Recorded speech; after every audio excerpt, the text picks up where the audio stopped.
مسلمان روزانہ 5 وقت کی نماز قبلہ رخ ہو کر مسجد الحرام کی جانب منہ کر کے ادا کرتے ہیں، لیکن ابتداء اسلام میں بیت المقدس مسلمانوں کا قبلہ رہا ہے، جسے قبلہ اول بھی کہتے ہیں۔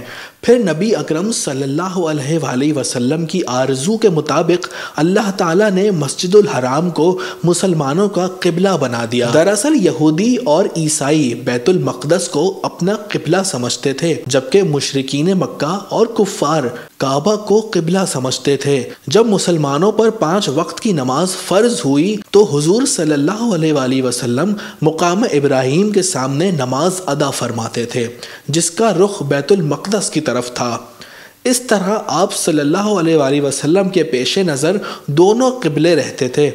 پھر جب آپ مدینہ ہجرت فرما گئے تو آپ صلی اللہ علیہ وآلہ وسلم نے 16 یا 17 ماہ تک بیت المقدس کی طرف منہ کر کے نمازیں ادا فرمائیں، لیکن آپ صلی اللہ علیہ وآلہ وسلم کی دلی تمنا یہ تھی کہ مسلمانوں کا قبلہ مسجد الحرام ہو۔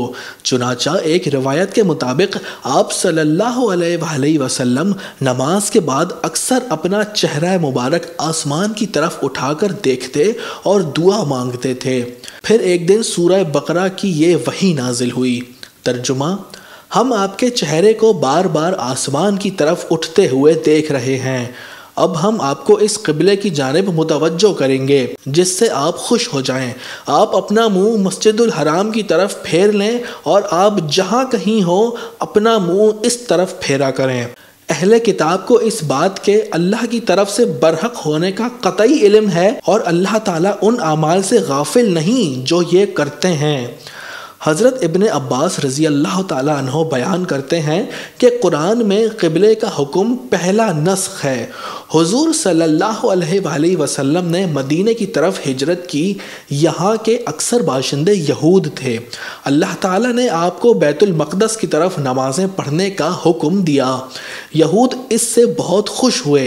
آپ کئی ماہ تک اس رخ نماز پڑھتے رہے، لیکن خود آپ صلی اللہ علیہ وآلہ وسلم کی چاہت قبلہ ابراہیمی تھی۔ آپ صلی اللہ علیہ وآلہ وسلم اللہ سے دعا مانگا کرتے تھے اور نگاہیں آسمان کی طرف اٹھایا کرتے تھے۔ تحویل قبلے کے حکم نے یہودیوں کو چراغ پا کر دیا۔ وہ اپنے آپ کو نصرانیوں سے بلند سمجھتے تھے، اس لیے وہ یہ بھی فخر کرتے تھے کہ مسلمانوں کا بھی یہی قبلہ ہے۔ لیکن جب مسجد الحرام قبلہ بنا تو وہ برہم ہو گئے اور باتیں بنانے لگے۔ وہ کہنے لگے کہ اس قبلے سے یہ کیوں ہٹ گئے، جس کے جواب میں کہا گیا کہ مشرق اور مغرب کا مالک اللہ تعالیٰ ہی ہے، اور جدھر تمہارا منہ ہو ادھر ہی اللہ کا منہ ہے۔ یہودی منافقت کا لبادہ اوڑھ کر مسلمانوں کے ساتھ نمازیں ادا کر رہے تھے، لیکن جب سورہ البقرہ کی یہ آیات نازل ہوئیں تو ان کی منافقت کا راز فاش ہو گیا۔ یہ عظیم واقعہ وحی کی شکل میں دوران نماز مدینہ منورہ کی ایک مسجد میں پیش آیا، جسے مسجد القبلتین کے نام سے جانا جاتا ہے، یعنی 2 قبلوں کی مسجد۔